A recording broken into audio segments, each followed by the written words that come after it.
करणी मी प्रार्थना करते, वंदन करते की वैष्णवीची आत्माला शांती लाभो. आणि जसं की मला असं वाटते, सगळा मुद्दा मी बघितलेला आहे. मला असं वाटते की आजची इतकी युवा मुलगी आत्महत्या करू शकत नाही. आणि जसे त्यांची वैष्णवीची जे पोस्टमार्टम रिपोर्ट आली आहे, त्यांच्या शरीरवरती पूर्ण असे मारहाणीचे निशाण होते. तो मला असं वाटते की हे आत्महत्या नसून हे मर्डर केलेलं आहे. मारून तिला मारून टाकलेला आहे. नंतर तिला फाशीवरती चढवण्याचा प्रयत्न केलेला आहे. आणि जसं मी आज तळागाळामध्ये काम करत मी बघते, महाराष्ट्रामध्ये प्रत्येक घरामध्ये वैष्णवी, करुणा धनंजय मुंडे, पूजा चौहान अशी खूप महिला आहे. पण शासन, प्रशासन, महिला आयोग याच्यावरती काय काम करत नाही त्याच्यासाठी. आणि आज तुम्ही बघू शकता की जे वैष्णवीची जाऊ आहे, तिने पण सगळा आज मुद्दा सांगितलेला आहे की तिच्यासोबत पण खूप मारहाण केली.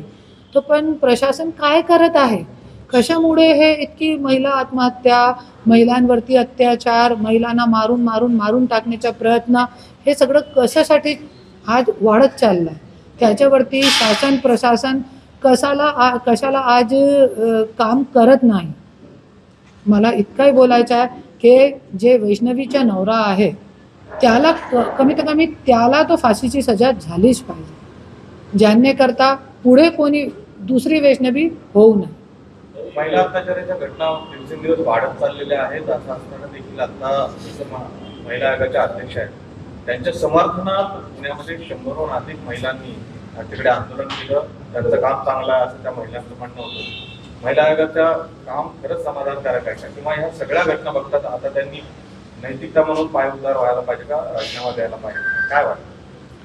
सगळा खुलासा झालेला आहे. जसे की वैष्णवीची जाऊने पण कंप्लेंट टाकलेली आहे मीडियावरती की महिला आयोगाला निवेदन दिला होता पण तिने आजपर्यंत काय काम केलं नाही. आणि माझ्याकडे पण इतकी कंप्लेंट आहे की जे महिला आयोगाने काम केलं नाही आहे, ज्या कंप्लेंटवरती महिला आयोगाने काम केलेलं नाही, त्या महिला आणि अशी लहान लहान मुलगी 25 वर्षाच्या आजची, 30 वर्षाच्या आजची माझ्याकडे आलेली आहे की ताई आमच्यावरती इतका अन्याय झाला, महिला आयोगाला कंप्लेंट दिली पण आजपर्यंत काय झालेला नाही. त्यांच्या फक्त दाखवण्याच्या आहे की माझ्याकडे 35,971 जे केसेस आले होते, पण त्याच्यावरती तुम्ही काम किती केला? काहीही काम झालेलं नाही आहे. त्याच्यामध्ये मी पण एक आहे. 6 कंप्लेंट दिल्यानंतर काहीही केला नाही. वाल्मिक कराडने कलेक्टर ऑफिसमध्ये कलेक्टरच्या समोर, माझे नवऱ्याच्या समोर, माझ्यासोबत एक मंत्रीची बायको सोबत मारहाण केली होती, तरी पण त्याचे CCTV फुटेजची मागणी मी महिला आयोगाला केली.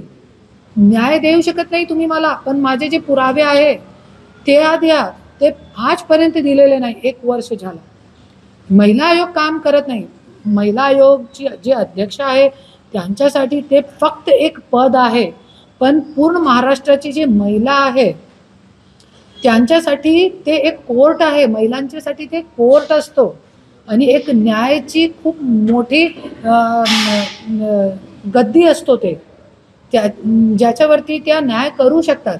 पण त्या भाषणबाजीमध्ये, राष्ट्रवादीचे प्रचारमध्ये व्यस्त आणि मस्त राहतात. त्याच्यासाठी आज काय काम करत नाही. महिला आयोगात तक्रार केली, तुम्हाला न्याय मिळाला का?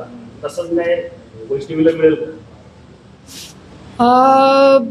वैष्णवीला न्याय मिळू शकतो, क्योंकि त्यांचे पोस्टमार्टम रिपोर्ट आलेले आहे. त्यांच्या पाठीमागे त्यांचे आई वडील आहे आणि मला तो आजपर्यंत न्याय भेटला नाही. पण 100% कोर्टामध्ये आज मला न्याय मिळालेला आहे. आणि आज वैष्णवीचा जे मुद्दा आहे ते कोर्टामध्ये गेलेला आहे. तो 100% मला खात्री आहे की 100% वैष्णवीला पण न्याय भेटणार आणि मला तो मिळालेला आहे, सगळ्यांना माहिती.